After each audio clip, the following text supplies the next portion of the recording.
Buen día, ¿me escuchan?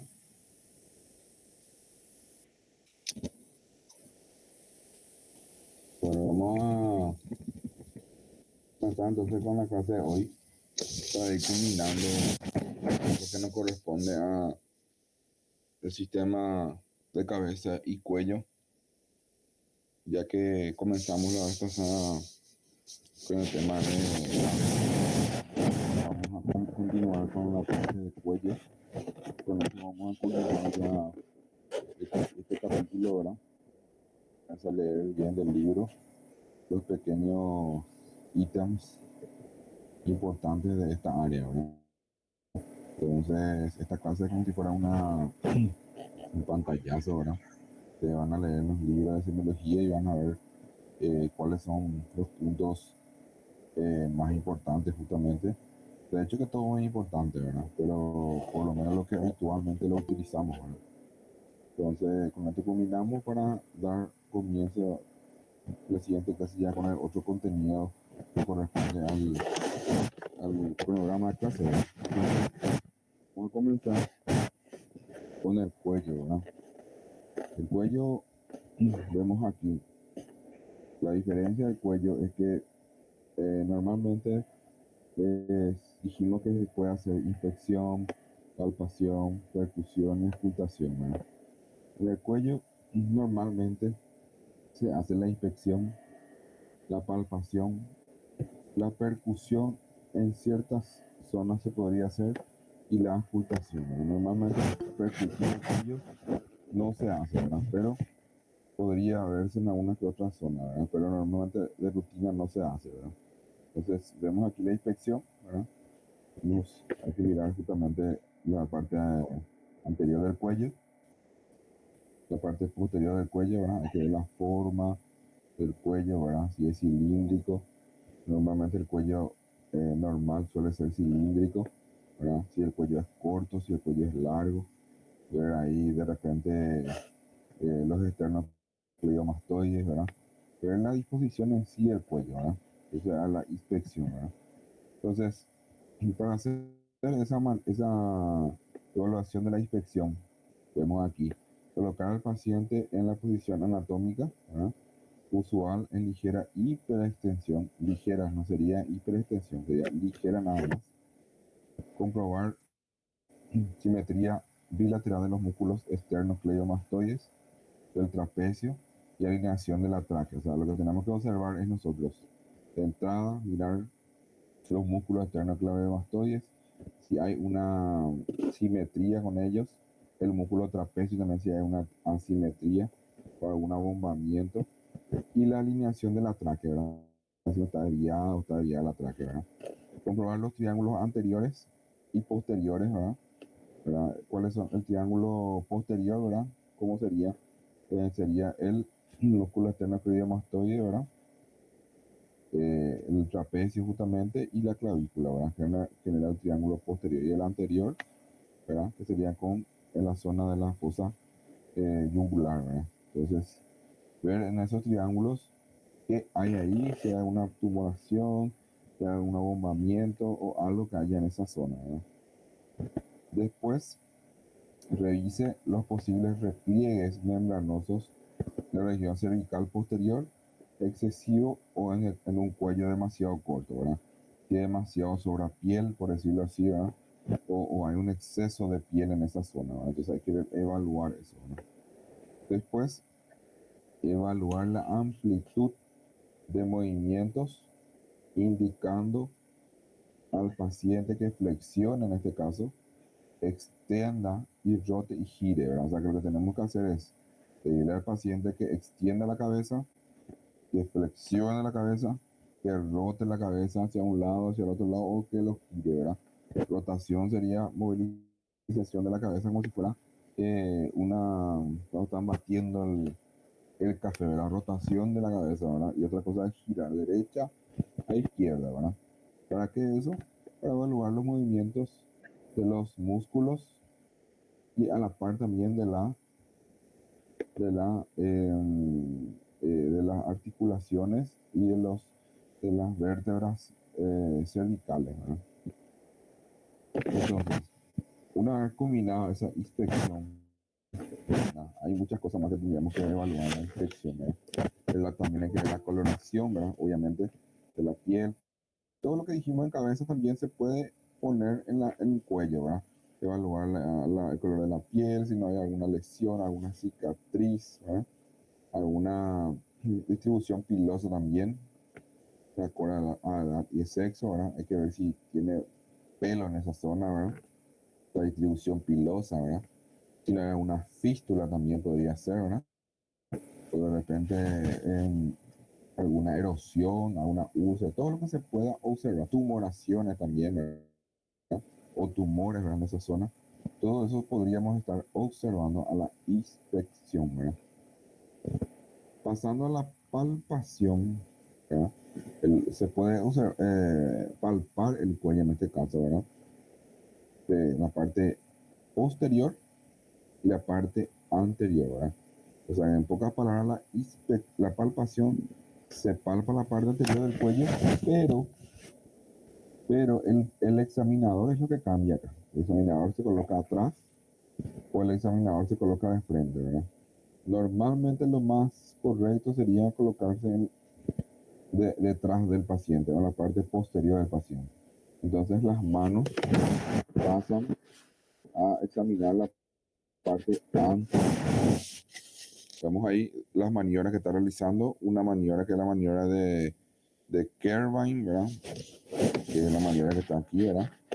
Que se puede evaluar los dos lóbulos de la glándula tiroides, en este caso, ¿verdad? Con este pulpejo de dedo y con esto.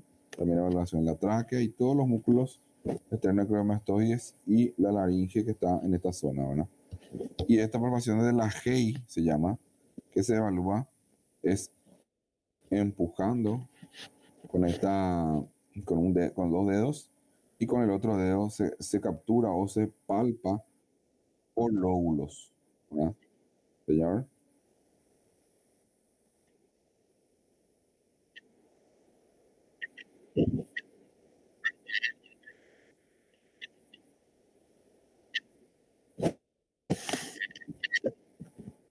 no se mueve ahí, no se moviliza, no se mueve, quedó ahí. Retrocede otra vez ahora. Y ahí, pero pequeño nomás, no. Bueno, y vamos a dejar así, no sé para qué se pueda ver, porque parece que cuando se expande la PowerPoint lo que se queda bloqueado parece.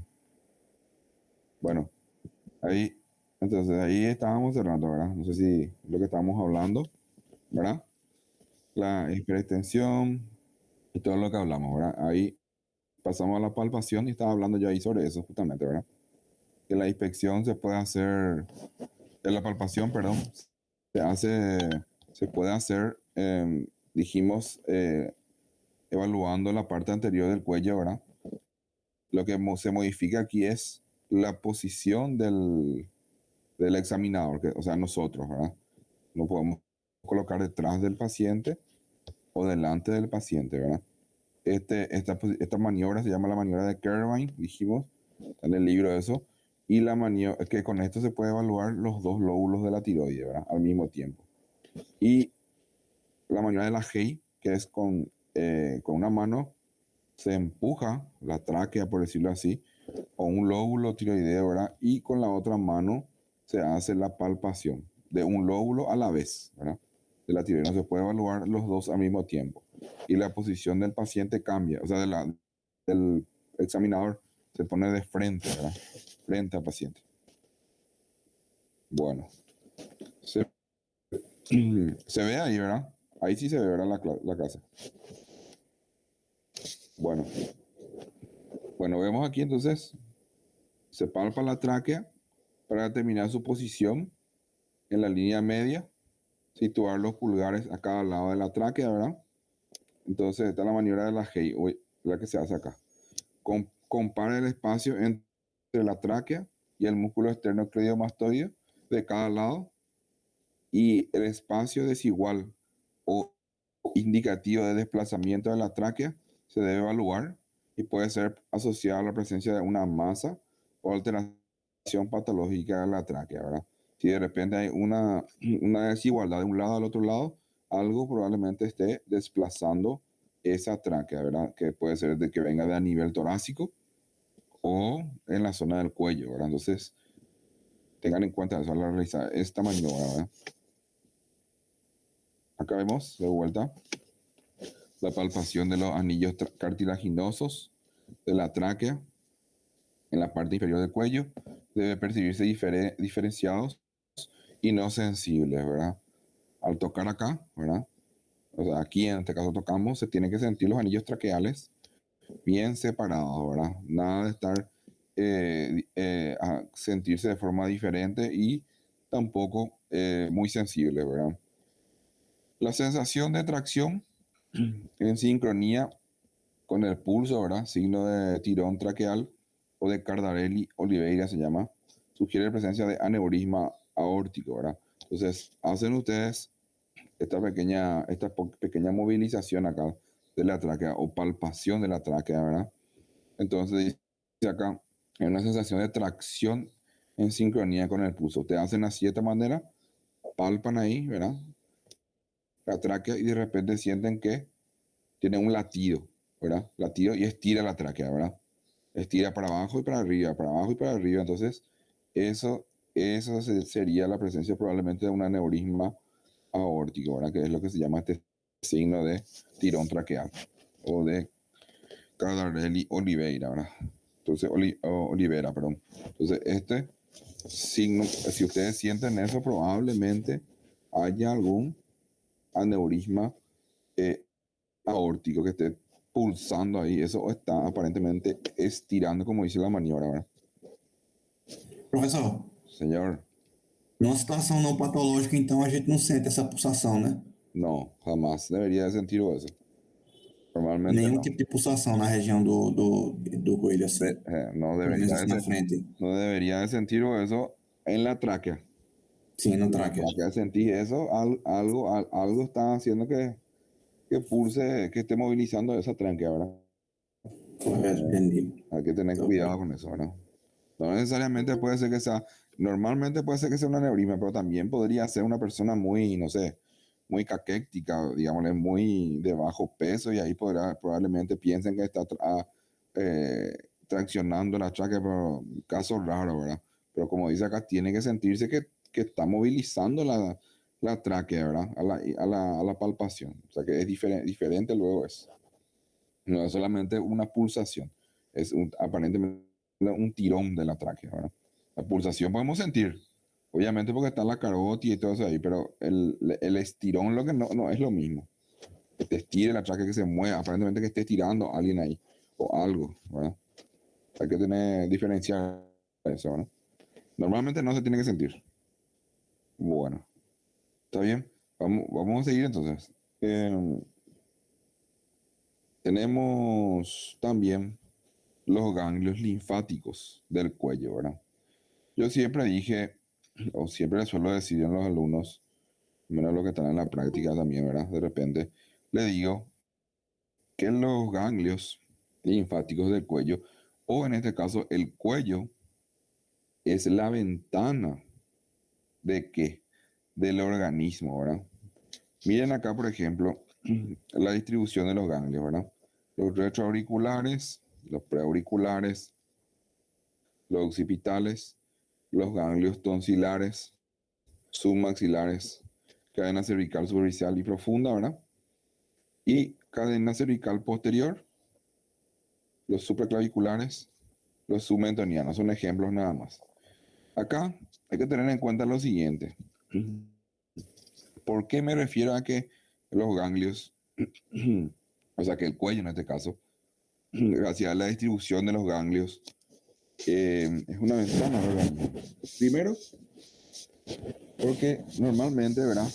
Se divide los ganglios linfáticos en sectores, de forma sectorial. Recuerden ustedes, por ejemplo, cuando sucede lo siguiente, ¿verdad? Si de repente, y muchas veces es olvidado esta parte del cuello, ¿verdad?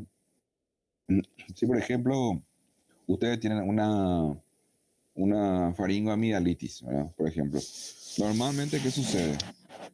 Se inflama los ganglios, en este caso acá dice, los ganglios tonsilares, ¿verdad? Que están aquí en esta zona. Y esta zona se considera ganglios de nivel 2, ¿verdad? Entonces, nivel 1 sería acá los submentonianos, nivel 1 el submentoniano y submaxilares, nivel 1. Nivel 2 se consideran los tonsilares, ¿verdad? Zona tonsilar. Nivel 3 acá, la cadena cervical superficial y profunda, ¿verdad? O la cadena yugular media en este caso, cadena yugular superior, media. Y la inferior, cadena cervical superficial profunda, ¿verdad? La yugular inferior, ¿verdad? Y aparte de eso, aquí también, que es la zona del triángulo posterior, ¿verdad? Dijimos que era el esternocleidomastoideo, la clavícula y el trapecio. Están los triángulos, están los ganglios nivel 5, ¿verdad? En este caso, el triángulo posterior, ¿verdad? Entonces, y aquí, nivel 6 en la zona de la escotadura yugular o mediastínico, ¿verdad? Y también tenemos nivel 7 que es mediastino, que ya no se ve acá. Entonces, por fines didácticos, acá 1, toda la cadena yugular, 2, 3, 4, 5 triángulo posterior y 6 zona de escotadura yugular, ¿verdad? ¿Qué significa eso? Que cada región ganglionar drena alguna zona del cuerpo. ¿Por qué? Si por ejemplo, y cuando los ganglios linfáticos, recordemos anatomía de vuelta, si los ganglios linfáticos aumentan de tamaño, ¿qué sucede? O hay inflamación, infección o tumor o cáncer. Tres cosas lo que pueden suceder, ¿verdad? Entonces, si de repente encontramos ganglios aumentados acá, nivel 1, que son los submentonianos, los submaxilares, ¿qué podríamos pensar? Podríamos pensar toda la zona del labio, ¿verdad? Toda la zona de la mucosa yugal, toda la zona debajo de la lengua, ¿verdad? El piso de la lengua o la lengua en sí, la parte anterior, ¿verdad? También todo lo que sean las encías, ¿verdad? Cualquier cosa que en esta zona podría generar ya sea tumor, inflamación o infección, automáticamente estos ganglios van a estar aumentados. La pequeña diferencia es que si fuera cáncer no va a doler. Si fuera infección o lo que sea, duele, ¿verdad? Entonces, alguna llaga que tenemos en el labio, van automáticamente en esta zona. Así sucesivamente nos estamos yendo para acá. Nos vamos al nivel 2, ¿verdad? La cadena yugular superior, ¿verdad? De repente aquí, ¿qué pasa acá? Hay un dolor de oído, automáticamente va a estar aumentado esto y los retroauriculares, ¿verdad? Si hay dolor de garganta, amígdala, los tonsilares, que es nivel 2 va a estar aumentado de tamaño, ¿verdad? Y doloroso. Si hay un cáncer de base de lengua, de amígdala, de garganta, todo lo que ustedes puedan pensar aumentaría de tamaño aquí. De repente bajamos acá, nivel 3, por decirlo acá, en la cadena yugular media. ¿Qué podríamos pensar ahí? ¿Qué órganos? De entrada podríamos pensar en la glándula eh, tiroides, ¿verdad? Nivel 3 y nivel, acá, nivel 6 dijimos. 3 y 6, glándula tiroides. Por alguna enfermedad, una inflamación, una tiroiditis o un cáncer de tiroides, automáticamente estos ganglios aumentan. Del lado afecto, obviamente. Puede ser bilateral o solo de un lado. Y después, de repente, ¿qué órganos más podríamos pensar aquí? La laringe, por ejemplo, la misma cosa, la laringe también, nivel 2 y eh, nivel 2 y 3, la laringe también podríamos pensar. La laringe, ¿verdad? De repente, vamos al nivel 5, ¿verdad? Que es la escotadora clavícula, o sea, la región supraclavicular. ¿Verdad? Dijimos que era entre el esternocleidomastoides, la clavícula y el trapecio en esta zona, ¿verdad? Estos ganglios de acá y esta zona. Entonces, si está aumentado el tamaño de un ganglio ahí entra a tallar el famoso ganglio, el ganglio de Virchow. Ya una vez escucharon el ganglio de Virchow. El ganglio de Virchow da drenaje a consecuencia de que el lado izquierdo, por ejemplo, está la vena, la vena linfática está al lado derecho y entonces con eso uno puede drenar todo lo que sea en la zona, el conducto linfático en este caso, estaría drenando todo lo que sea en la parte abdominal, ¿verdad? De repente si está aumentado aquí, podríamos sospechar de que de un cáncer de esófago, estómago, ¿verdad? Páncreas, ¿verdad? Pulmón inclusive, ¿verdad? Entonces, varias cosas de la zona abdominal y torácica podríamos estar pensando, ¿verdad? Por eso es que se dice que es la ventana del organismo, ¿verdad?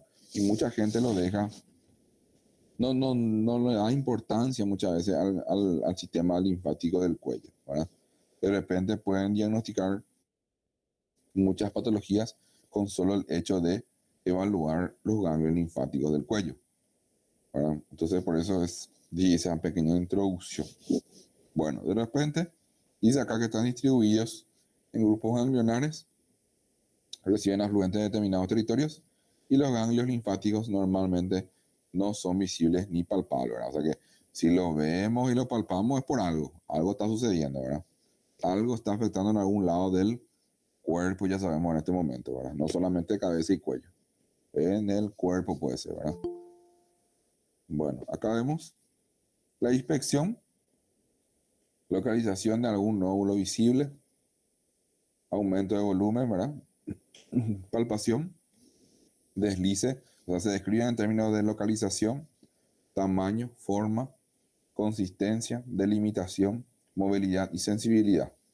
Ambos lados simultáneamente, abordaje posterior, dedo índice y medio. Entonces, si describen algún ganglio o alguna tumoración, deben hacer la semiología prácticamente del tumor, ¿verdad? Que es la localización, el tamaño, la consistencia, delimitar el tumor, cuántos centímetros tiene, ¿verdad? Si es móvil o no, si es sensible, y el abordaje, ¿verdad? Posterior o anterior, ¿verdad? Doutor, no caso de um gânglio linfático retroauricular, que tipo de patologia a gente poderia desconfiar, sendo que o gânglio ele está indolor e de consistência firme? Si es indoloro. Y Sim, si es indoloro, indolor e consistência firme. si es indoloro, tenés que pensar en algún drenaje ahí de la zona del cuero cabelludo, la parte posterior, y no hay algo, alguna inflamación ahí o algo por el estilo ahí. Tenés que revisar, por eso es que se revisa al paciente de la cabeza hasta los pies, ¿verdad? Y si está aumentado ese ganglio ahí, algo está creando esa inflamación. Puede ser que hasta inclusive un pequeño, aunque no creas, hasta un pequeño, digámosle, ¿cómo le dirían a usted? Un pequeño eczema o una pequeña herida o una pequeña, un barrito, no sé cómo le llaman ustedes, ¿verdad? Un barro, un grano en la cabeza, por decirlo así, que está doloroso, eso genera una inflamación del ganglio, ¿verdad? Uma espinha grande, né, que você quer falar. Así mismo. Entonces, cualquier cosa, el organismo es tan sensible que lo detecta. Entonces tampoco se pongan alerta, ahora van a empezar a inspeccionarse todo, no, tengo mi ganglio aumentado de tamaño, algo hay, ¿verdad? Obviamente de repente si tenés secuelas de, por decirlo así, de repetidas inflamaciones, digámosle, ópticas, ¿verdad? O inflamaciones de la garganta, probablemente si ustedes se palpan ahora sus ganglios van a estar aumentados de tamaño, ¿verdad? Pero no significa que sean patológicos, ¿verdad? Entonces, todo en el contexto hay que evaluar, ¿verdad? De repente también, como preguntaste vos, esta zona de nivel 5, ¿verdad? Puede ser también alguna lesión, una espina grande o de repente un melanoma, por ejemplo, que aparece en la región de la espalda. La zona del dorso suele irse a drenar en esa zona también, ¿verdad? O el cuero cabelludo en este caso, ¿verdad? Como vos decís, ¿verdad? Hay que ver si no tenés alguna, si no tenés también o no tienes algún antecedente de otitis también externa, ¿verdad? Todo eso hay que ver, ¿verdad? Hay que ver el paciente, ¿verdad? Difícil es decir, no, tu ganglio está aumentado y vos tenés esto, no es así. Hay que evaluar, siempre le dije a ustedes, evaluar al paciente por completo, ¿verdad? Pero de repente es evidente y te ayuda totalmente al diagnóstico. E o exame de imagem que é solicitado nesses casos de gânglios linfáticos aumentados nessas regiões? Y hay que pedir ecografía del cuello o resonancia del cuello, resonancia magnética, dependiendo de la situación. No es pedir nomás por pedir. ¿Para qué va a pedir si no sabe? Si por ejemplo, tu paciente tiene una, una otitis nada más, o tiene no sé, una faringoamigdalitis nomás tiene, y vos le vas a pedir una resonancia del cuello, una ecografía, que no tiene sentido, ¿verdad? O sea, tenés que ver que algo que sí realmente sirva. ¿Para qué vas a pedir eso, verdad? No es pedir nomás. ¿Entendés? De repente tener no sé, tener una tiroide aumentada a tamaño de la palpación, ¿verdad? Un ejemplo, ¿verdad? Y sentís los ganglios nivel 3 y nivel 6 aumentados también. Entonces ahí podés pedir para evaluar mejor, ¿verdad? Cuántos ganglios que están aumentados realmente, ¿verdad? Y si la glándula tiroides, a tu percepción que fue a la palpación, realmente con las imágenes está aumentado de tamaño, ¿verdad? O hay nódulos en este caso, ¿verdad? Que no son perceptibles con la palpación, ¿verdad? Entonces, en esos casos sí puedes pedir, pero no pedirle a cualquier persona por una gripe o lo que sea. Ahora mismo, ustedes si te ponen a pensar, la gente que tiene COVID está con tos, ustedes le revisan su ganglio linfático, probablemente está aumentado de tamaño por la infección de la viral, ¿verdad? Entonces, todo eso hay que tener en cuenta. Sí, como te dije, es una ayuda importantísima, pero también tengan en cuenta eso, ¿verdad? No sé si quedó claro. ¿Otra pregunta? Sim, sim, obrigado, professor. Graças. Bueno, nos quedamos aquí, estamos hablando justamente, dice acá, pueden acá, dice acá, ya hablamos justamente de esto, la vez pasada cuando hablamos de la oreja, ¿verdad? ¿Cómo evaluar los ganglios en este caso, ¿verdad?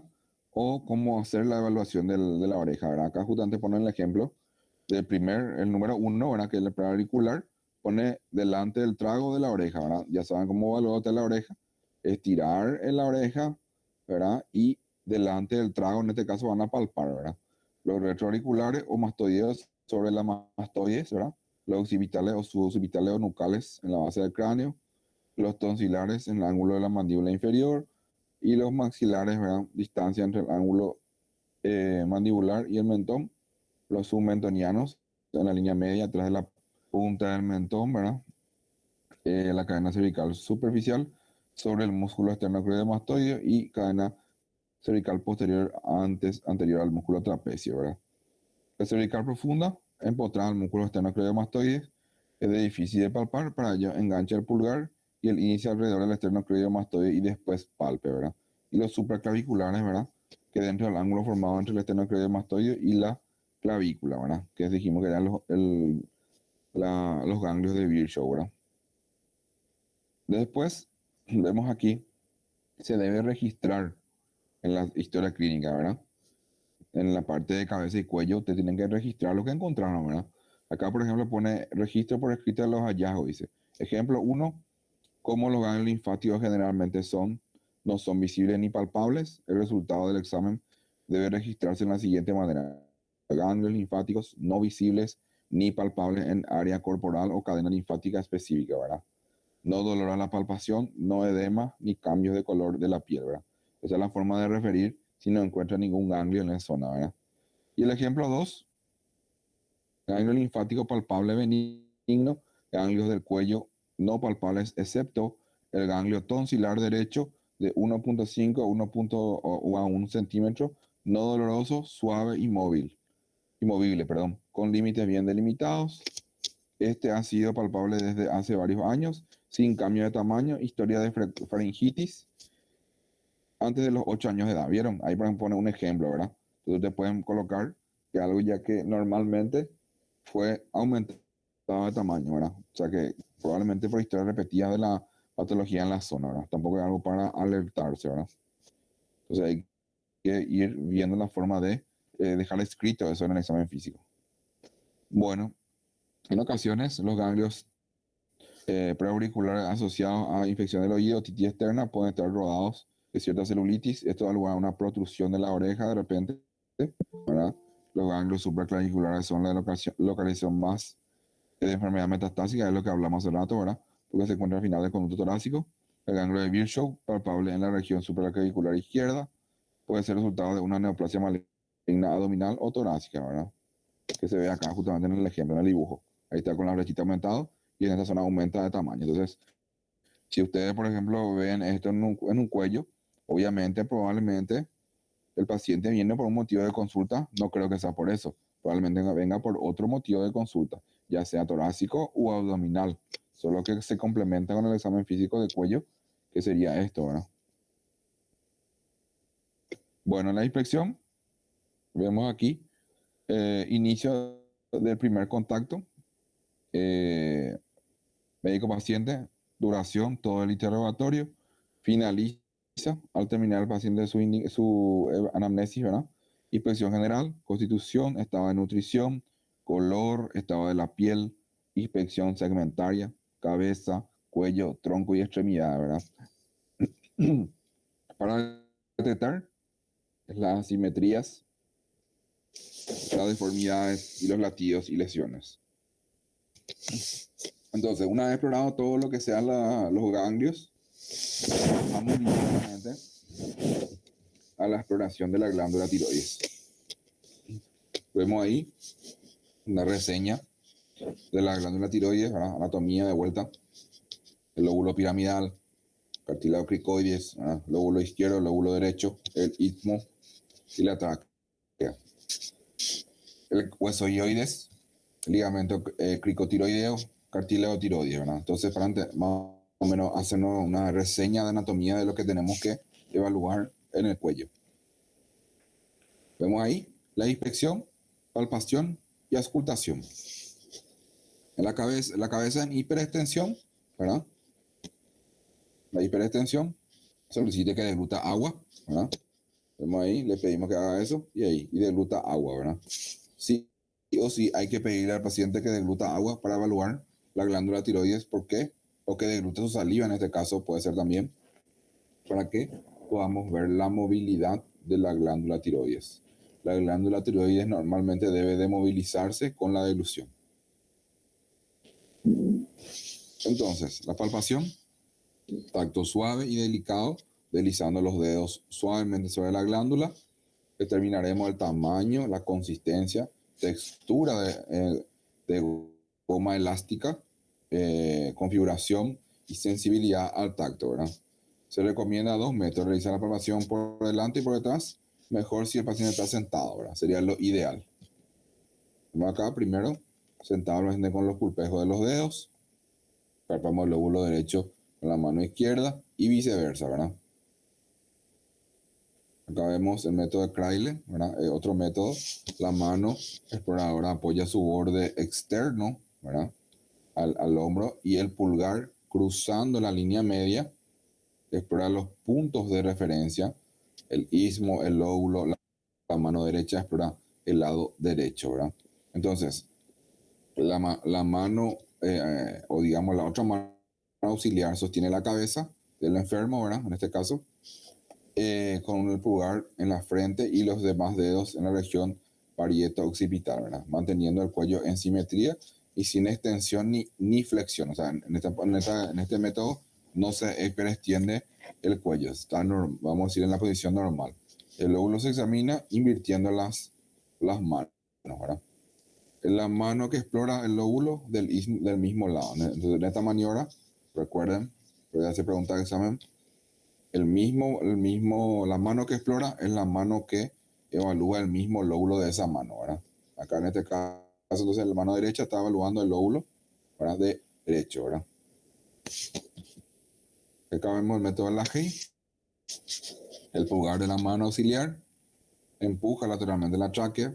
El pulgar de la mano exploradora examina la cara y borde anterior interno del lóbulo, y los otros 4 dedos hacen lo propio con el borde posterior, ¿verdad? Y externo. La mano derecha investiga el lado izquierdo, invirtiendo las manos se investiga el otro lado. Recuerden también este eslogan: la mano que explora el lóbulo del lado opuesto. O sea que la mano que está explorando digámosle, la mano izquierda está explorando el lóbulo derecho, a lo contrario, ¿verdad? Doutor, seria possível nós termos uma aula, não sei, presencial, para que a gente pudesse fazer isso? Porque é muito difícil a gente aprender apenas olhando essa foto, sendo que a gente tem que ter o tato, né? Para a gente aprender a fazer a semiologia. En realidad esto tienen que dar con su tutor de la práctica. Hay un capítulo de cabeza y cuello en la práctica, que ahí es donde ustedes tienen que, el docente de la tutoría, de la práctica, tiene que mostrarle a ustedes estas maniobras básicas por lo menos, ¿verdad? No sé cómo estamos ustedes, la mayoría, cómo están en la práctica, ¿verdad? ¿En qué están ahora? ¿En qué parte están, por ejemplo, ahora? Porque en realidad esta parte que vos estás diciendo es para eso la práctica, justamente. En la práctica, nosotros dimos la teoría, es doctor, ¿cómo se hace esta maniobra? Y el doctor le tiene que mostrar a ustedes en un grupo reducido de 10, justamente, en la facultad o en el hospital, mostrarle a ustedes por pacientes o por sus compañeros, ¿verdad? En este caso, ¿verdad? Entonces, por eso le pregunto, ¿cómo estamos en el tema de las prácticas? ¿Estamos bien? ¿Estamos mal? ¿O qué dicen la mayoría? Porque estas maniobras tienen que mostrarle el subtutor de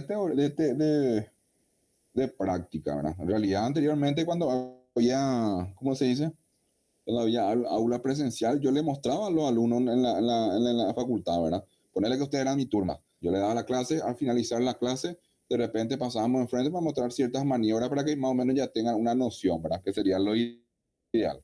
Pero igual en la práctica tiene que mostrarle a su tutor eso. Por eso le pregunto, ¿cómo estamos en la práctica nosotros? ¿O estamos mal, o estamos bien, o cómo quedó? Porque en realidad esto es para la práctica, para aclarar justamente la parte práctica, ¿verdad? Como si es difícil leyendo, es difícil muchas veces, ¿verdad? Pero cuesta porque es solamente la foto y dice cómo se realiza, pero como te dije, muchas veces con la práctica pues lo consolidas el conocimiento, ¿verdad? Entonces, yo no sé, por eso te pregunto, ¿cómo estamos en la práctica? ¿Están dando esto o no están dando? Porque si no están dando, tienen que hablar a su tutor para que le muestre. Obviamente, porque hay un cronograma a seguir en la práctica también. Así como estamos siguiendo un cronograma acá en la teoría, hay un cronograma en la práctica, que justamente también hay un capítulo de cabeza y cuello, justamente, que le tienen que mostrar cómo, digamos, referir cabeza y cuello y cómo evaluar, obviamente, a la inspección, palpación y percusión. Tienen que pedirle a su tutor que le muestre, porque presencial va a ser difícil, ¿verdad? Porque es virtual, ¿verdad? Entonces es difícil, ¿verdad? Tienen que preguntarle un poco a su tutor cómo es el tema. Cualquier cosa me tienen que avisar a mí porque yo me estoy encargado de la materia, entonces tengo que dar, como se dice, un poquitito de, ¿cómo se dice? De insistencia también en los tutores, ¿verdad? Pero sean sinceros también, ¿verdad? ¿Se está dando o no se está dando eso en la práctica, ¿verdad? O todavía no se llegó a eso también, ¿verdad? Que es otra cosa, ¿verdad? Entonces tiene que dar, sí o sí. ¿Entienden? ¿No? ¿Se entendió eso o no? ¿O quedó duda otra vez? Bueno.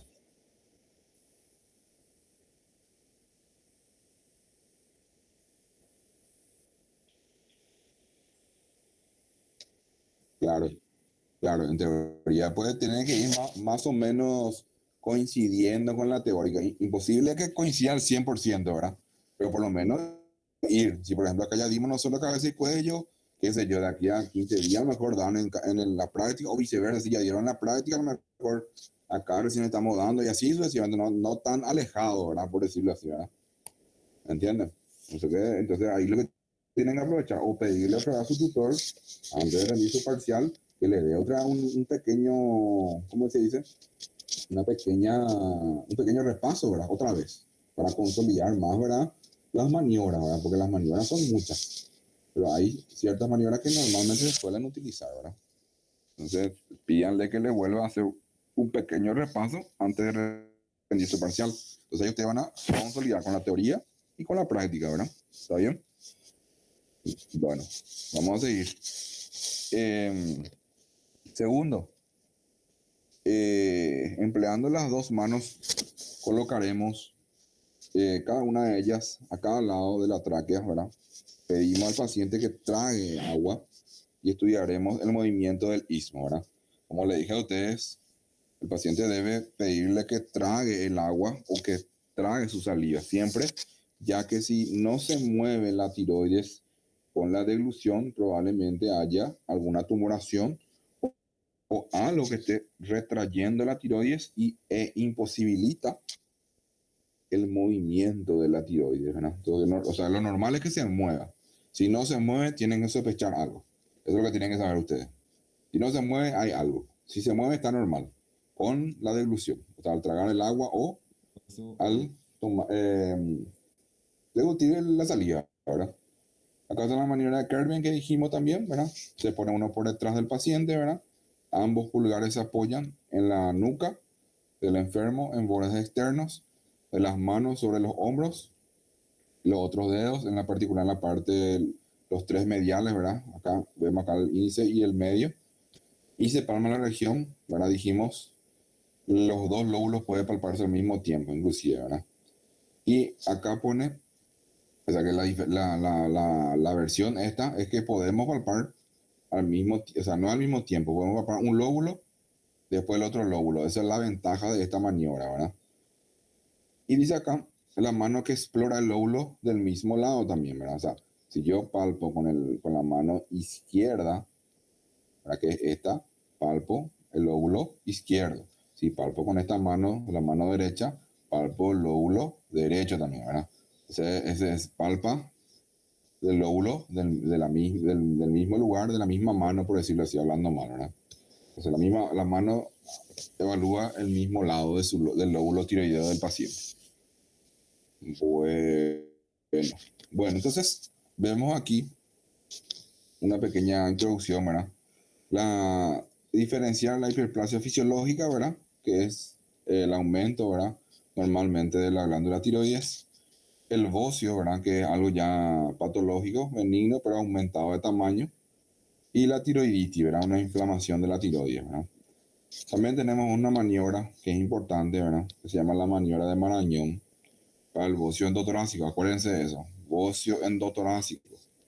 Y se hace extender hacia atrás la cabeza del enfermo y elevar los brazos, se produce un estrechamiento del orificio superior del tórax, que aumenta los signos iniciales de compresión de las venas del cuello, ingurgitan las venas del cuello, la cara se congestiona y la respiración se dificulta y la voz y la tos exploradas antes durante la maniobra se hacen en el curso estas roncas opacas, es decir, el bocio es capaz de producir este signo y no con los demás tumores mediastínicos. Entonces, ustedes si quieren hacer esta maniobra para determinar si hay un bocio endotorácico, ¿verdad?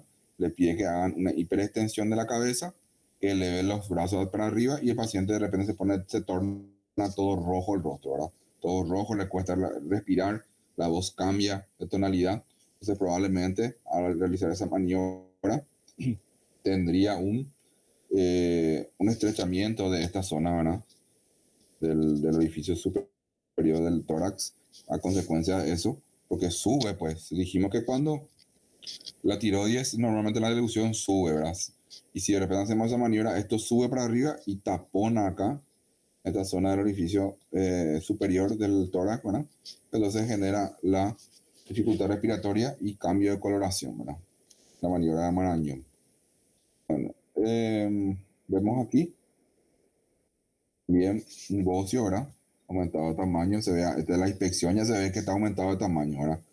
Aparentemente un desvío de la tráquea, ¿verdad? Esto es la forma lateral, ¿verdad? Se ve cómo se ve grande, aumentado de tamaño. Entonces, la auscultación también solo se realiza cuando la glándula tiroides está aumentada de tamaño, detención de ruidos vasculares con la campana del estetoscopio y en estados de hipermetabólico, perdón, la irrigación sanguínea se incrementa drásticamente. En ocasiones se ausculta soplo de ruido acelerado, ¿verdad? O sea, de repente si ustedes ven que la glándula está muy aumentada de tamaño, les llama la atención algo ahí, empiezan a hacer la auscultación. a ver si hay algún soplo o algún tipo de ruido que podría ser raro, ¿verdad? De vuelta, vamos a esto, ¿verdad? Repetimos otra vez, ¿verdad? La inspección, ¿verdad? Inicio del primer contacto médico-paciente, duración del interrogatorio, examinar al paciente, ¿verdad? Inspección general, inspección por segmentos, ¿verdad? Entonces pasamos aquí, acá no se ve tan bien. Se realiza sobre los tegumentos a través de ellos la palpación, introduciendo uno o dos dedos al tacto. Se aprecia de forma manual, ¿verdad? ¿Qué se ve acá? Exploración de puntos dolorosos, ¿verdad? Se completa la exploración neurológica de la sensibilidad superficial y profunda. La temperatura también me olvidé justamente. Hay que tocar, al tocar uno siente que está caliente el cuello, por ejemplo, ¿verdad? De repente se corrobora también con el termómetro de los signos vitales, obviamente, ¿verdad?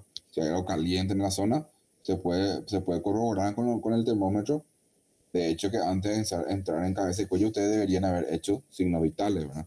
Solamente que corroboran a la palpación que está caliente de la zona, ¿verdad? Forma, tamaño y consistencia y situación, dice acá. Permite detectar características semiológicas de los órganos, tipo, desliza paralelo a la superficie y tanteo perpendicular a la superficie. Todo con la yema de los dedos se realiza esto, ¿verdad? Y los movimientos, evaluación, ¿verdad? De repente palpar, ver si hay un latido, un gran vaso, de repente, inclusive movimientos respiratorios, de repente si se ve en la zona, ¿verdad? Vemos aquí un poquitito. Aquí está mostrando un examen físico del niño, ¿verdad? Vamos a retroceder un poquitito, pues lo aprendido, ¿verdad? Esto ya sería justamente de vuelta en cráneo, ¿verdad? De repente si hay una zona de, digámosle, hidrocefalia, ¿verdad? De repente se pasa una transiluminación y se evalúa, ¿verdad? Que haya líquido ahí, ¿verdad? Y acá como se ve en el dibujo, se ve a un niño, ¿verdad? En área que son la cabeza y el escroto, en el tórax un bebé prematuro recién nacido o la mamá de una mujer adulta, ¿verdad? Entonces pueden hacer una transiluminación y ver que hay líquido, una hidrocefalia, ¿verdad? Y en el testículo también, ¿verdad? Ver una transiluminación si de repente hay líquido, ¿verdad? En el niño, ¿verdad? Vamos a tener en cuenta algunas que otras cosas, ¿verdad? La evaluación, ¿verdad? Durante la inspección, al niño durante la espera, ¿verdad? En este caso, el interrogatorio y la preparación para el examen, se debe examinar a los lactantes, ¿verdad? De repente sin ropa, los niños mayores de 1 año conversando con la ropa mínima que lo cubra la región anogenital. Y si el niño no habla, es importante la postura que adopta, ¿verdad? En la mesa del examen, haciendo más evidente las posiciones antálgicas, medir la temperatura, presión arterial, la talla, en este caso, el peso es importante en los niños, ¿verdad? Es preferible dejarlo al final para no generar incomodidad en el niño. O sea, ¿qué significa eso? Primero hablar con el niño y al último, cuando ya entra en confianza, hacer estas mediciones, ¿verdad? Bueno, acá vemos temperatura de la mano, temperatura, tener las uñas cortas, iniciar el procedimiento acariciando al niño, ¿verdad? Tengan en cuenta esa forma de comportamiento, ¿verdad? Tener sus uñas cortas, porque eso causa daño. Yo siempre le digo a mis alumnos de semiología, a las chicas especialmente, lastimosamente, para ser médico o para tocar pacientes hay que cortarse las uñas. ¿Por qué? Porque de repente al hacer la percusión o a la palpación, de repente genera alguna lesión al paciente. Imagínense con su uña larga y generan una lesión al paciente. En vez de que le están revisando, le genera más daño. Entonces, yo sugeriría siempre tener las uñas cortas, por lo menos, porque van a revisar al paciente, ¿verdad? Porque tener uñas largas es muy contraproducente. Inclusive con los guantes y todos se rompen con las uñas largas, ¿verdad? Entonces, lastimosamente es así, ¿verdad? Entonces hay que tener en cuenta eso. Bueno, después durante la iluminación, ¿verdad? Hay que evaluar, ¿verdad? Una habitación sin poca luz, ¿verdad? En este caso, para poder evaluar el tórax, la cabeza, el escroto del bebé. De repente si se evalúa que haya líquido dentro de esa zona, ¿verdad? Entonces, para iluminar la cavidad torácica, por ejemplo, hay señales de la atelectasia, pulmón, alrededor del corazón. La transiluminación a través del tórax solo es posible en recién nacidos pequeños, ¿verdad? Acá se ve de vuelta el dibujo de la transiluminación con la linterna. Recuerden que usted tiene que tener su linterna siempre para cualquier tipo de evaluación. Es uno de los elementos que se necesita para la exploración semiológica, ¿verdad? Bueno, y acá, para ir introduciendo esta parte, ¿verdad? Para tener un poquito de noción nada más ya, los lactantes de 1 a 24 meses, ¿verdad? Al paciente de 35 centímetros, más o menos 2 centímetros, perímetro cefálico, hay que tener en cuenta, ¿verdad? 35 centímetros más o menos 2 centímetros es lo que hay que tener en cuenta, ¿verdad? El perímetro cefálico. La cabeza es grande con respecto al cuerpo, ¿verdad? La cabeza siempre es más grande, ¿verdad? Y alteraciones, ya habíamos hablado sobre esto, ¿verdad? En cabeza y cuello también en cabeza cuando empezamos la introducción. Sí, hay macrocefalia, microcefalia, hidrocefalia, ¿verdad? Expansiones intracraneales, hidranencifalia, ¿verdad? Meganencefalia, ¿verdad? Anencefalia, ¿verdad? Todo eso hay que tener en cuenta, ¿verdad? Acá vemos, por ejemplo, las suturas, ¿verdad? Vemos aquí en el dibujo las suturas que no fueron, digamos, la fontanela en este caso, ¿verdad? No está totalmente suturada de repente, ¿verdad? Y evaluar, por ejemplo, agenesia del cerebro, lesiones, infecciones traumáticas o anoxia, perdón, ¿verdad? Braquicefalia, dolicocefalia, que ya habíamos hablado también, ¿verdad? Y las microcefalias, ¿verdad? Entonces, es una cuestión de evaluar así a grandes rasgos, ¿verdad?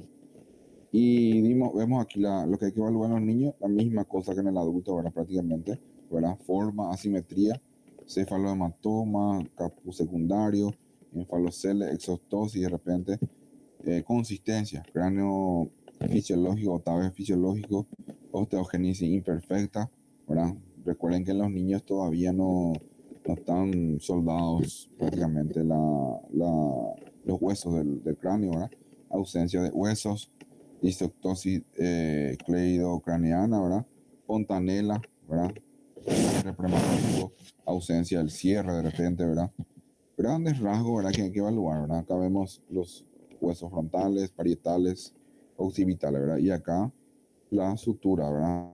La sutura lamboidea, ¿verdad? La coronal, ¿verdad? Entonces, todas son zonas donde no está todavía, digámosle, suturada, ¿verdad? Por decirlo así, hablando, ¿verdad? Entonces, palpación de las suturas, palpación de las fontanelas anteriores, ¿verdad?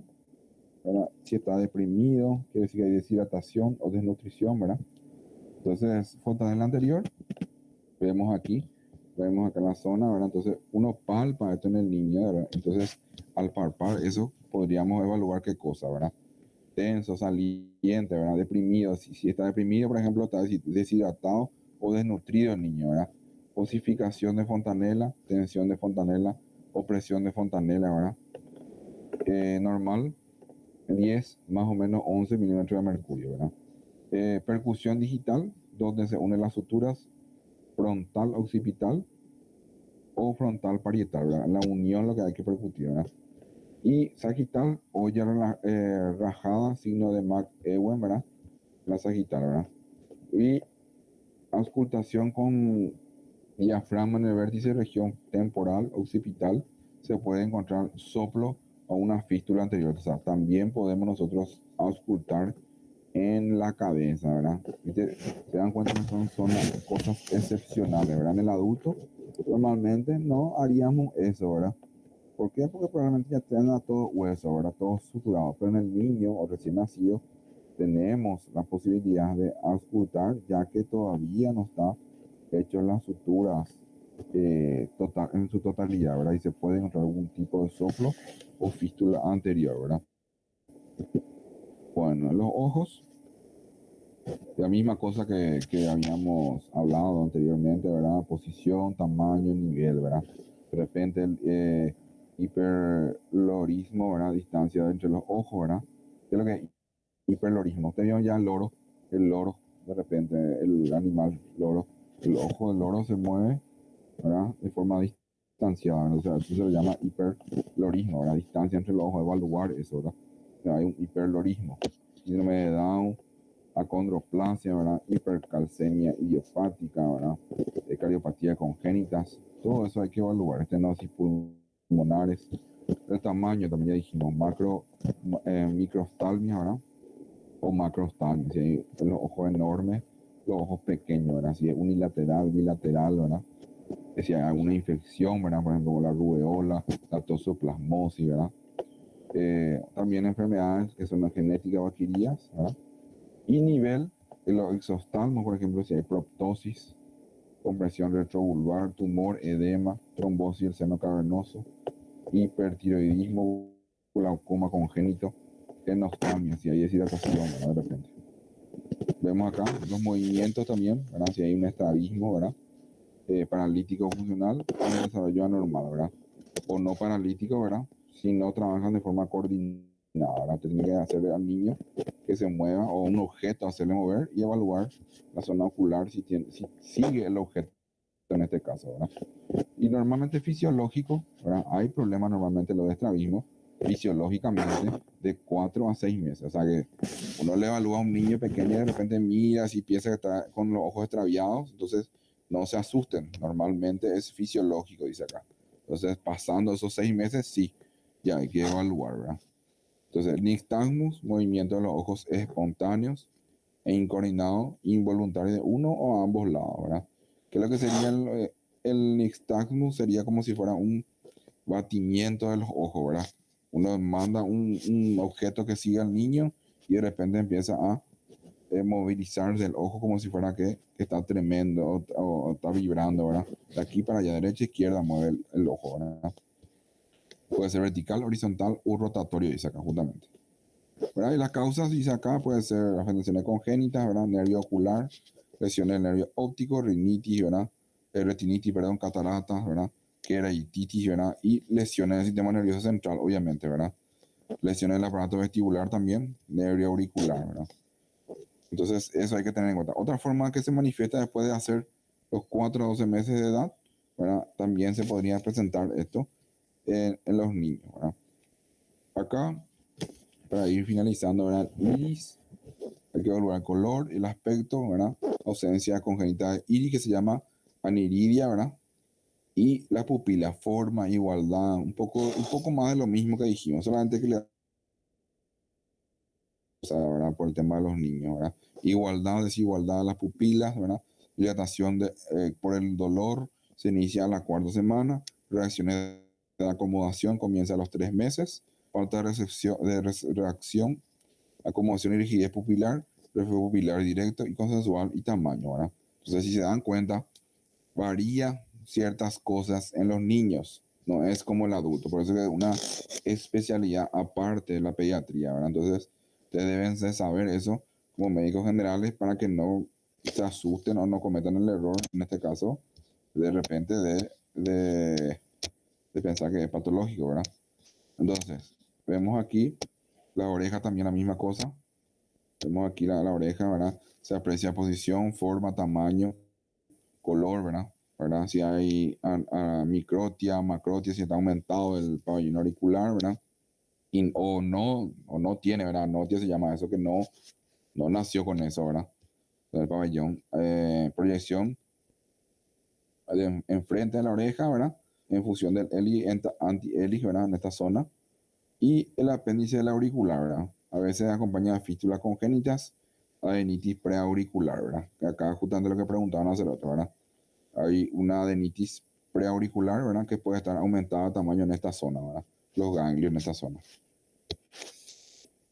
Bueno, la nariz también, forma, tamaño, ¿verdad?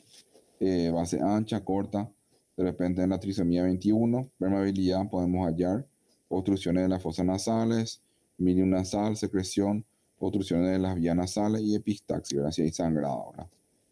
Maxilar inferior, ¿verdad? Al mover la mandíbula pequeña, solo a los 6 meses adquiere mayor desarrollo. Hay una hipoplasia, una micrognatia, se ve trisomía, síndrome de Pierre-Robin, ¿verdad? Prognatismo, prominencia maxilar inferior, ¿verdad? Su maxilar inferior está aumentado de tamaño, en este caso de una prominencia. El trismo y la faringe, ¿verdad? Ahí se ve el dibujo en la faringe. Se inspecciona pared posterior, lateral, espiral del velo del paladar, amígdala, color, ¿verdad? Un poco más de lo mismo, ¿verdad? Evaluar, ¿verdad? Si las amígdalas fueron extraídas o no, ¿verdad? O si hay alguna amigdalitis, ¿verdad? Una infección o una inflamación de la zona, ¿verdad? Los labios, importantísimo, ¿verdad? Siempre se suele ver en los niños, ¿verdad? Porque los adultos normalmente ya casi no se ve porque la mayoría ya fueron operados, ¿verdad? O se ve la cicatriz en este caso, ¿verdad?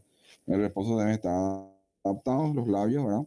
Los niños que respiran por la boca traen efectos nocivos. A veces la respiración es normal, pero se tiene la boca abierta constantemente en los siguientes casos: mala oclusión dentaria, falta de tono muscular oral, atraso del desarrollo mental, ¿verdad? Cuando el niño respira por la boca, entonces recuerden, ya no es normal. Contracción enérgica de los labios, trisbos,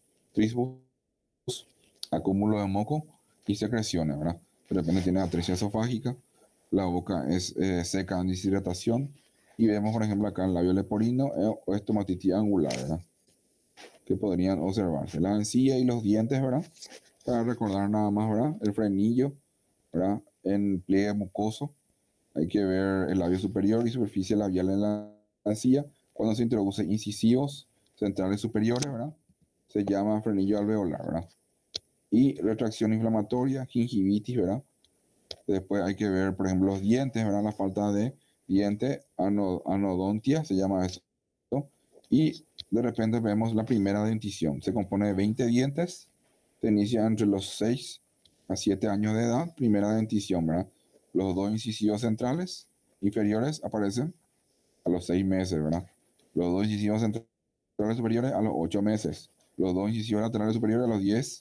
Los dos incisivos laterales inferiores a los 12 meses. 4 primeros molares a los 16 meses. Los caninos a los 20 y los segundos molares a los 24 meses. O sea, un niño prácticamente a los 2 años debería ya prácticamente tener los 20 dientes iniciales o los famosos dientes de leche ya desarrollados, ¿verdad? Dientes precoces, dice, pérdida precoz puede ser debida a qué: osteitis, granuloma eosinofílico, ¿verdad? Dientes supernumerarios, hipoplasia del esmalte congénito adquirido, excesivo flúor o fluorosis, ¿verdad? Ingestión de tetraciclina, dientes de Hutchinson y caries dentaria, ¿verdad? O sea, todo hay que ver en la edad que vemos al niño. De repente que ya no tiene dientes, por ejemplo, digámosle a los 2 años ya no tiene dientes, ¿verdad? O sea, hay que pensar en otra cosa, porque está cayendo en todos los dientes, ¿verdad? Y el cuello, eh, volvemos al niño, el cuello, ¿verdad? Forma, corto, ¿verdad? Eso es normal, fisiológico, ¿verdad? En un adulto obviamente es otra cosa, ¿verdad? En un adulto esto sería algo que no, que llame la atención, ¿verdad? Corto, cilíndrico en el recién nacido en comparación con otras edades, corto, acentuado en hipotiroidismo, pterygium coli, enfermedad de Morquio, ¿verdad? Y la motilidad, ¿verdad? Los movimientos, ¿cuáles son? Movimientos antes de los 3 meses del niño no sostiene la cabeza, después de ello empieza a sostener, ¿verdad? Entonces a tener en cuenta eso. Antes de los 3 meses no lo sostiene, ¿verdad? La parálisis imposibilita mantener erguida la cabeza. La tortícolis es la inclinación permanente e involuntaria de la cabeza y puede ser congénita o adquirida, ¿verdad? Y el pterygium coli o pescuezo de ave, ¿verdad? Así se llama el pterygium coli, pescuezo de ave, porción cutánea que se extiende desde detrás de las orejas hasta la porción externa de la clavícula, ¿verdad? Entonces ahí ustedes ven ahí, ¿verdad? El ejemplo del pterygium coli: cuello corto, implantación baja del cabello, ¿verdad? Ven así como se encuentra acá la piel del niño, ¿verdad? Y parece una piel de un pescuezo de ave, dicen, ¿verdad? Tumores, ¿verdad? También hay que tener en cuenta los tumores que podríamos encontrar en los niños, ¿verdad? Tumores centrales y laterales, ¿verdad? En el cuello es asiento de numerosas formaciones tumorales y cuyo diagnóstico de interés, ¿verdad? En los niños se ve mucho esto. Se suele ver mucho y se suele operar mucho en los niños esto, ¿verdad? En las zonas centrales, la glándula tiroides a partir de la edad escolar, el examen sistémico y movimiento de la glándula durante la deglución, el aumento de tamaño tiene amplias variaciones dentro de lo fisiológico: hipertrofia fisiológica, óseo, tiroiditis aguda y quiste tiroidoso, ¿verdad? Este es un quiste tiroidoso, que es eh, eh, la formación, ¿verdad? Congénita, ¿verdad? Vamos a decirlo, no desapareció posterior al nacimiento de ese quiste tiroidoso y queda ahí como una fístula ahí, un drenaje ahí y va creciendo. Entonces se tiene que operar ese quiste tiroidoso, ¿verdad? Tumores parotídeos, adenomas, carcinomas, por ejemplo, ¿verdad? Tumores parotídeos y adenomas o carcinoma en este caso, ¿verdad? Esos son los centrales. Los laterales tenemos adenopatía, ¿verdad? Quistes bronquiales, ¿verdad? Tumores de cuerpo carotídeo, ¿verdad? Hiroma quístico, acá vemos, por ejemplo, un tumor en la parte posterior, ¿verdad? Del niño. Entonces, todo eso hay que ir evaluando, ¿verdad? Y examen físico del examen del adulto mayor, ¿verdad? Para terminar, es un poquito diferente, pero va casi en lo mismo, ¿verdad? Estamos hablando de personas mayores a 60 años de edad, ¿verdad?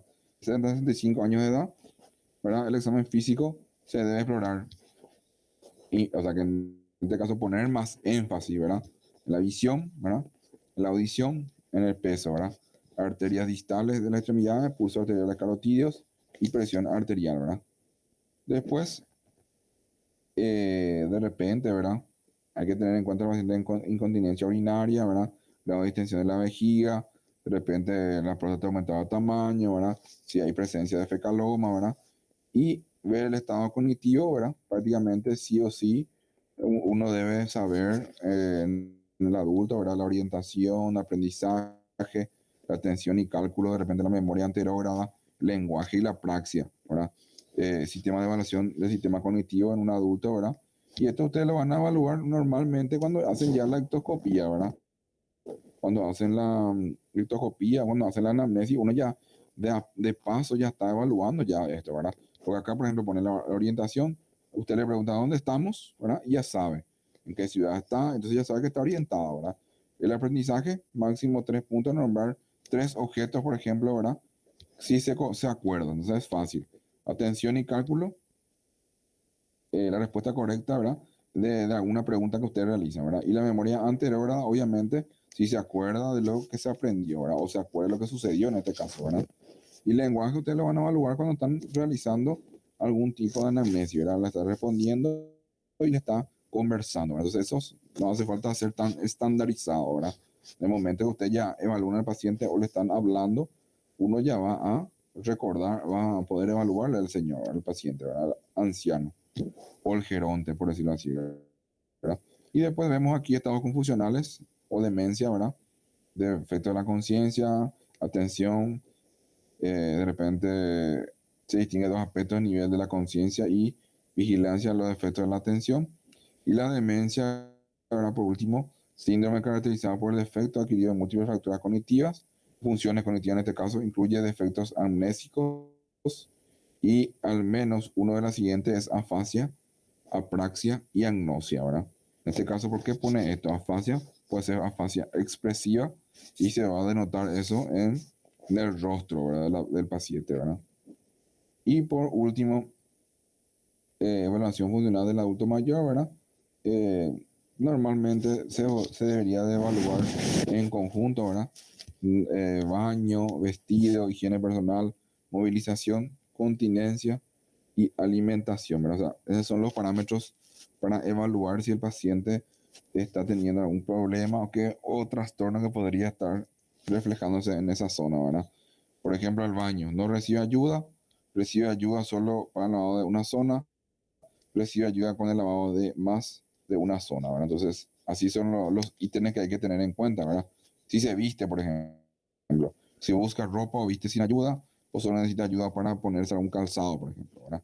O sea, así ustedes tienen que ir. La alimentación, por ejemplo, no requiere ayuda para cortar la carne, o necesita un grado de ayuda o alimentación por sonda o vía intravenosa. O sea, prácticamente el geronte se vuelve un niño y se dan cuenta cuando pasa la edad de los 65 años o antes a veces, dependiendo de cada paciente, de repente se vuelve como un niño, ¿verdad?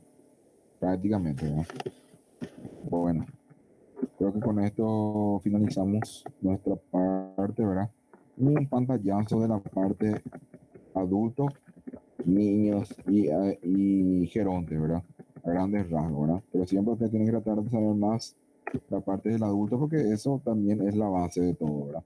Pero tengan en cuenta nada más siempre eso que le comenté, el tema de que no, el examen físico de los niños es un poquito diferente y también del adulto mayor en cierta manera, ¿verdad? Un poquito diferente nada más, pero siempre tener en cuenta eso, ¿verdad? Eso es la enseñanza que hay que tener en cuenta.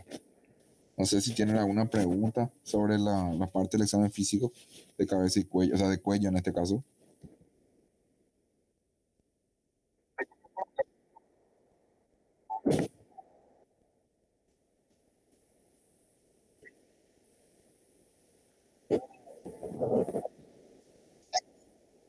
Eh,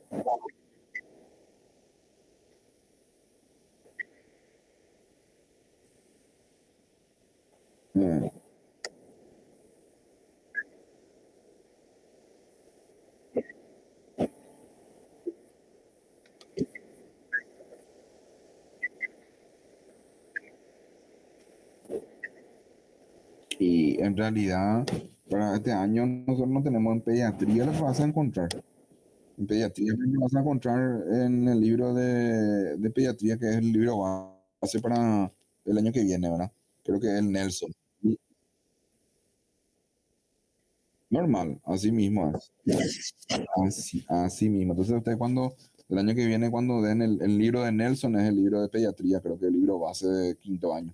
Cuando den ahí, por ejemplo, ustedes van a ver cada patología y ahí le va a poner los tips de cada patología. Ahora, cuando empiecen a leer su libro, obviamente, los tips de cada patología en el niño, o qué es lo que hay que evaluar en el niño. Porque en el libro de Nelson pone la introducción, lo dice examen físico en el niño, por ejemplo, ponen. ¿Entendés? Entonces ahí usted ¿verdad? O sea, sí, por eso es que cambia un poquitito, ¿verdad? No es que no que cambia, sino que si se dan cuenta, así como le dije, unas que otras cosas lo que cambia, ¿verdad? De repente en el adulto vemos que si encontramos, por ejemplo, una fontanela no soldada, es patológico, obviamente, ¿verdad? Y en el niño de repente vemos y es normal, ¿verdad? Entonces es cosa fisiológica para la época de crecimiento nada más, ¿verdad? Pero por eso hay que enfatizar ahora más lo del adulto, tener ese esquema mental pero también no olvidar de eso, ¿verdad? De repente, ¿verdad? Para que para que no digan, no, yo di eso así, y no, eso es algo que está mal, ¿verdad? Entonces, eso nada más, ¿verdad?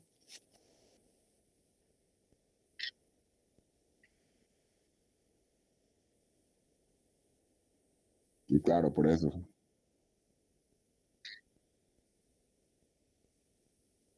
claro, ¿entendéis? Por eso, o sea, grandes cosas, nomás grandes rasgos, o sea, no se preocupen tanto por eso, en infantil, yo le puse a modo de generalidad, ¿no? Para que también tengan en cuenta, ¿verdad? No digan ahora que sí o sí es así, ¿no? De repente porque ustedes se van a ir en el hospital o se van a ir en las prácticas y de repente te tocan pacientes en clínica médica, pacientes que son realmente ya adultos, la mayoría es una especialidad que se llama geriatría, entonces la mayoría son gerontes los pacientes y de repente nosotros queremos aplicar, por ejemplo, todo lo que sea para un adulto, de repente ya hay pequeñas cosas que varían, por ejemplo, ¿verdad? Y ahí es lo que cometemos errores, pues, ¿entendés? A eso es más lo que voy. Entonces, para tener en cuenta. Bueno, bueno, perfecto. En las maniobras ustedes pueden leer en ese libro de maniobras de barre. Creo que yo dejé ahí, está ahí en la página, el, el libro. Creo que se venden ahí frente a la facultad, eso ahorita. Están fotocopiando los chicos. Ese está acá como libro base también yo le puse acá para que tengan ustedes, porque tiene imágenes para ver las maniobras. Libro de Barre, de California Barre, semiotecnia. No sé si llegaron a descargar ya eso.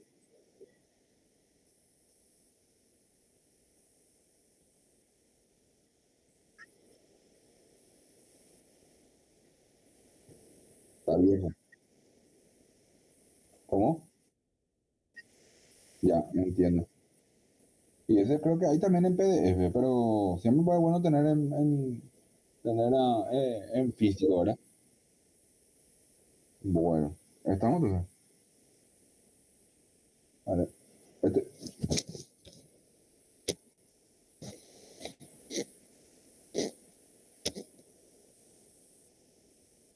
ahora nos vemos, pues,